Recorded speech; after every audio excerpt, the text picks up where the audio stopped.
자녀들아, 주 안에서 너희 부모에게 순종하라. 이것이 옳으니라. 내 아버지와 어머니를 공경하라. 이것은 약속이 있는 첫 계명이니 이로써 네가 잘되고 땅에서 장수하리라.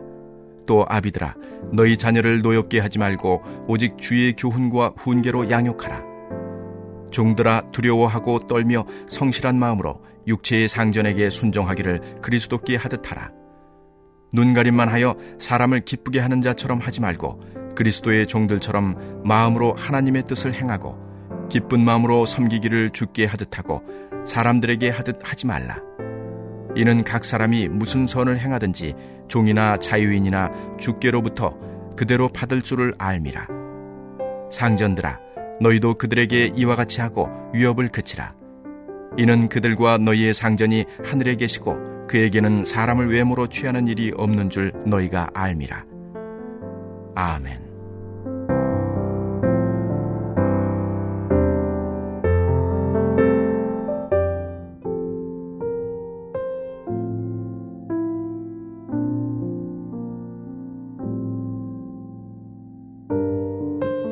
어제는 우리가 에베소서 6장 5장 22절부터 33절 사이에서 부부와의 관계라는 어떤 것인가, 부부가 서로 좋은 관계를 만든다는 것은 믿음이 있는 사람들은 하나님 안에서 서로 만날 때라고 말씀드렸습니다. 그래서 하나님은 이 사람이 장성하면 부모를 떠나서 그의 아내와 합하여 새로운 가정을 이루게 하는 것입니다. 그것을 비밀이라고 말했습니다. 자, 오늘은 자녀와의 관계인데 부부와의 관계에 이어서 두 번째로 회복해야 될 관계가 자녀와의 관계입니다. 근데 오늘 말씀 보시면 자녀가 부모에게 어떻게 하라고 말씀하고 있냐면요, 노엽게 하지 말라고 하고 있습니다. 부모님들이 자녀를 사랑하는 것은 당연한 것인데 노엽게 하지 말라는 것은 무엇일까? 아니, 자녀를 노엽게 하지 말라면 그러면 부모가 자녀 눈치 보면서 살아야 됩니까? 그 말씀이 아니라 그 뒤에 있는 말을 보시면 됩니다. 주의 교훈과 훈계로 양육하라. 자녀를 노엽게 하지 않는 방법은 주의 교훈과 훈계로 양육하는 것입니다. 주의 교훈과 훈계로 양육하는 것이 무엇일까? 유대인들의 표현을 빌리면 그 해석이 단순해집니다. 그러니까 유대인들은 얘야, 공부 좀 열심히 해라. 부모님은 평생 책 읽는 모습 한 번도 보여주지 않으시면서 애만 만나면 얘야, 너 공부 열심히 해라. 너 공부 열심히 해야 된다. 그러면 잘 순종하지 않는다라는 것입니다. 우리 교회 와서 한 2년 반 동안 함께 예배도 드리시고 또 우리 교회에서 또 우리 지역에서 인문학 강의도 해주셨던 고시영 목사님은 태어날 때부터 청력이 좋지 않았습니다. 우리 고시영 목사님을 기억하는 분들도 계실 텐데 청력이 귀가 안 들리니 공부하기가 힘들죠. 그러니까 교실에 앉아 있으면 우 하는 소리만 들려요. 선생님이 입으로 뭘 하는데 입으로 아무리 따라가도 국어나 사회 같은 거 좀 따라가도요, 수학이 너무 힘든 거죠. 이 수학이라는 거는 이 귀로 들리는 게 잘 돼야 되는데 눈으로 보기만 하는 겁니다. 그래서 눈으로 보아서는 아유, 내가 공부가 안 되겠구나. 그런데 이분이 공부가 안 되기 때문에 친구 사귀기도 힘들죠. 안 들리는데 같이 놀아줍니까? 그래서 시골 학교에서, 제주도 시골 학교에서 도서관에 있는 책을 하나하나 읽기 시작했습니다. 이유가 엄마를 따라한 겁니다. 그 엄마가 공부를 많이 하신 분은 아닌데 밭일 하시고 바닥에 가서 일하시고 저녁에 집에 오시면 항상 성경책을 펴놓으시고 또 집에 책도 몇 권 없었는데 그 책을 읽으시는 모습을 보여줬대요. 그러니까 지금 생각해보면 엄마가 고단해서 사실은 주무셔야 되는데 낮에 하루 종일 일하고 오시면 주무시잖아요. 주무셔야 되는데도 아들을 위해서, 나를 위해서 그런 것 같다고. 내 아들이 귀도 잘 들리지 않는데 내가 책 읽는 모습이라도 보여줘야지. 그럼 얘도 책을 읽겠지. 그래서 학교 가서 이 수업 시간에 따라가는 것은 힘들었지만 학교 도서관에 자그마한 도서관에 있는 책을 다 읽기 시작했대요. 그러다가 이번에 소식을 들은 어떤 선교사님이 그런 학생이 있다면서요. 고등학교 1학년 때인데 그때는 보청기라는 건 생각도 못할 텐데 더구나 제주도 시골에서는 근데 보청기라는 것이 있습니다. 이 학생을 데리고 가서 대학병원에 가서 청력을 테스트해보고 보청기로 귀가 잘 들리게 할 수 있을지 한번 방법을 찾아봅시다. 그래서 그 선교사의 도움으로 보청기를 딱 끼는 순간 세상이 바뀌어진 것이죠.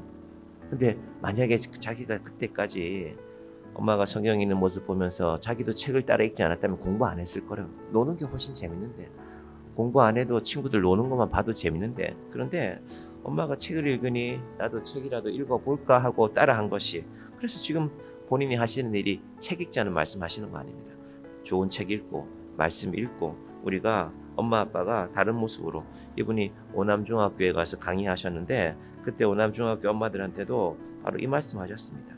엄마가 책을 읽으면 그 모습을 본 아이들은 반드시 변화가 있다는 것입니다. 아이고 목사님, 우리 애들 다 컸는데요. 염려하지 마시고 지금부터 시작하시면 됩니다. 누군가가 보게 됩니다. 그래서 여러분의 삶에 이 모습을 세워놓으시길 바랍니다. 그래서 주의 교훈과 훈계로 양육한다는 것은 말로 하는 것이 아니라 내가 우리 자녀에게 어떤 모습을 보여줘야 될까, 예수님도 그렇게 하신 것입니다. 제자들의 발을 씻기셨죠. 제자들이 그걸 본 겁니다. 이분 왜 이러실까? 우리도 그렇게 살아가야지. 그래서 제자들이 마지막에 순교하는 것입니다. 예수님이 십자가에서 달리시는 것을 보았기 때문에. 이 무거운 말씀이지만 우리가 사순절에 꼭 들어야 될 말씀 아니겠습니까? 두 번째는요, 종과 상전들의 관계인데 5절부터 시작됩니다. 자, 이 마지막으로 회복되어질 관계입니다. 부부의 관계, 자녀와 부모의 관계, 마지막으로 종과 상전과의 관계입니다. 당시에 로마 시내에는 약 100만 명 정도의 사람들이 살았는데 귀족들은 얼마 되지 않았습니다. 그러면 많은 사람들이 노예로, 보통 웬만한 로마 귀족들은 한 집에 70명, 80명 정도 노예를 거느렸다고 합니다. 우리도 그러고 살면 좋겠죠. 우리가 아마 할 일이 없을 것입니다. 그래서 게을러지고, 그래서 로마가 타락했다라는 주장도 있지만, 로마 사회를 바라보면은 귀족들이 있고 그 아래 많은 종들이 있고, 그런데 이 사람들이 교회 와서도 만나는 것입니다. 우리 로마서 제일 16장 뒤에 맨 뒷장에 보면은 많은 사람들의 이름이 나왔죠. 그 중에 많은 사람들은 종들의 이름인데, 노예들의 이름인데, 또 동시에 귀족들의 이름도 등장하지 않았습니까? 요즘 말로 하면 종이라는 말은 피고용인이 되고요. 그리고 귀족은 보통 말하는 이제 고용주가 되겠죠. 사장님이고 직원들이 될 것입니다. 이 근로자, 우리가 보통 말하는 근로자는 사장에게 어떻게 대해야 되나, 뭐 월급 주는 만큼 일하면 되지. 그 말도 틀리지는 않습니다. 그런데 그리스도께 하듯이 하라, 대단히 부담되는 말이지 않습니까? 여러분, 오늘 회사 갔는데, 직장 갔는데 우리 직장 상사가 있습니다. 내가 왜 저 사람한테 그리스도께 하듯 해야 되지? 자, 5절부터 봅니다. 종들아, 두려워하고 떨며 성실한 마음으로 육체의 상전에게 순종하기를 그리스도께 하듯 하라. 왜? 6절, 눈가림만 하여 사람을 기쁘게 하는 자처럼 하지 말고 그리스도의 종들처럼 마음으로 하나님의 뜻을 행하고. 여기에 답이 있습니다. 하나님의 뜻을 행하라. 예수 믿으나 예수 안 믿으나, 아이고 월급 주는 만큼만 해야지, 월급은 쥐꼬리만큼 주는데 내가 말하고 그래 열심히 하나가 아니라, 근본적으로 우리의 주인은, 우리의 상전은 하나님으로 계신다는 것입니다. 이건 누구에게도 적용해야 되는가? 사장들에게도 적용해야죠. 내가 사업 수완이 좋아서 직원들을 거느리고 사업하게 되었는데, 내가 직원들 월급은 조금만 주고 내 이익만 많이 챙겨야지. 그러면 자기 위에 누가 있는 줄 모른다는 것입니다. 제가 전쟁의 소식을 들으면서 각 나라의 지도자들, 뭐 예를 들면 미국 대통령이건 우리나라 대통령이건, 내가 이렇게 큰 나라 대통령이니까 내 마음대로 한다. 제가 말했잖아요. 지금 미국 대통령이 나이가 80이라니까요. 저 사람이 저 인생을 어떻게 정리하려고 저럴까? 그렇게, 그게 뭐 나중에 미국에게 이익이 간다 하더라도 무슨 이익이 되겠습니까? 도대체 무슨 생각으로 저렇게 많은 아이들을, 165명의 아이들이 첫 폭격에 희생이 됐지 않습니까? 그 부모들의 마음에 그게 잊혀지겠습니까? 도대체 저 사람은 어떻게 자기 죄를 감당하려고 저럴까?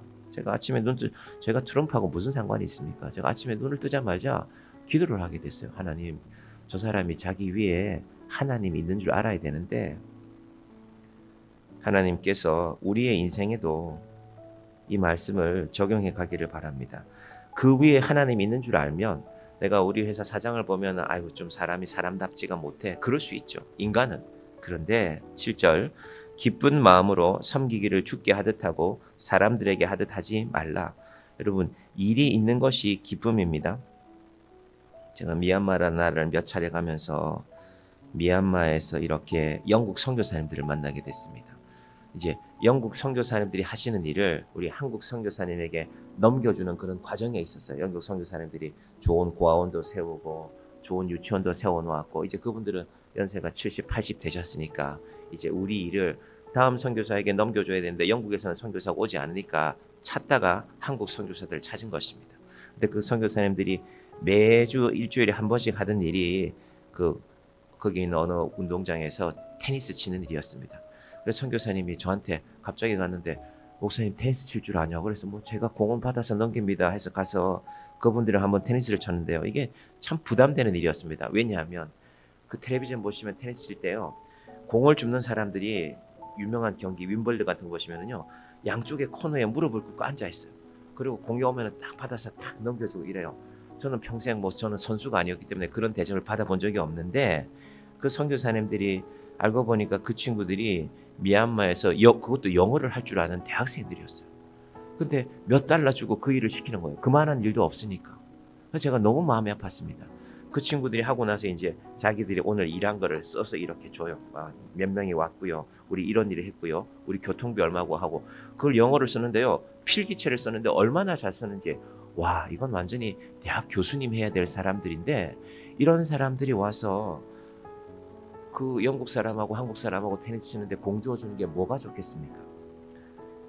이 똑똑한 사람들이 이 귀한 젊은이들이 일자리가 없으니까 여기 와서 이런 일 하는 그것도 거기에서는 경쟁해서 오는 거래요. 여러분 오늘 우리가 무슨 일을 하든지 우리에게 일이 있는 것이 기쁨입니다. 힘든 시대죠. 힘든 시대를 살고 있습니다. 그럼에도 불구하고 내게 주신 일은 하나님이 주신 것이라고 여겨야 우리가 일할 수 있지 않습니까? 안 그러면 어떻게 기쁨이 있습니까? 안 그러면 세상의 가치는 다 돈으로 비교하는 거 아닙니까? 저 사람은 돈 많이 받고 나는 적게 받고. 여러분 우리의 가치가 얼마나 뒤틀려 있는지 한번 잘 생각해 봐야 됩니다. 그래서 이런 말씀이 있는 것입니다. 8절 같이 볼까요? 이는 각 사람이 무슨 선을 행하든지 종이나 자유인이나 주께로부터 그대로 받을 줄을 알미라. 진짜 주인은 따로 있다는 것입니다. 내가 이거 해봐야 얼마 주지도 않아. 우리 사장은 인색해. 그게 아니라 내가 어떤 일을 하건 하나님이 주신 자리인데 여러분 한 사람이 그 자리를 지켜가기가 쉽지 않습니다. 아침에 눈 뜨고 나가면 월급을 주는 게 아닙니다. 우리가 할 일을 감당해야 되는 것입니다. 우리 이번에 새로 등록하신 우리 신집사님이라는 분이 계신데 이분이 어려서 재봉 기술을 배웠대요. 옛날에는 기술 배워줄 때 밥만 먹여줬습니다. 밥만 먹여주면 잠자리라는 것도 그렇게 좋은 잠자리가 없었습니다. 우리 어르신들 다 그렇게 기술 배워서 살아가는 것입니다. 근데 그분이 같이 오신 이 집사님 보니까 잘 참으신대요. 근데 그분이 하신 말씀이 이러시더라고요. 아니 참지 않고 어떻게 배울 수가 있냐고 기술을. 여러분 인생은 참으면서 다 배우는 것입니다. 참지 않는다. 텔레비전에 등장하는 20대 젊은이가 막 양복 메고 실장님 하는 거는요. 그거는 10,000명에 하나 있는 겁니다. 한국 텔레비전은 그런 거 자꾸 보여주니까 우리 젊은이들이 정신을 못 차려요. 다 그런 줄 알고. 그게 아니라 인생은 하나님이 주신 자리인 줄 알고 견디고 이겨내는 것입니다. 그리고 마지막 말씀입니다. 9절 봅니다. 상전들아 너희도 그들에게 이와 같이 하고 위협을 그치라.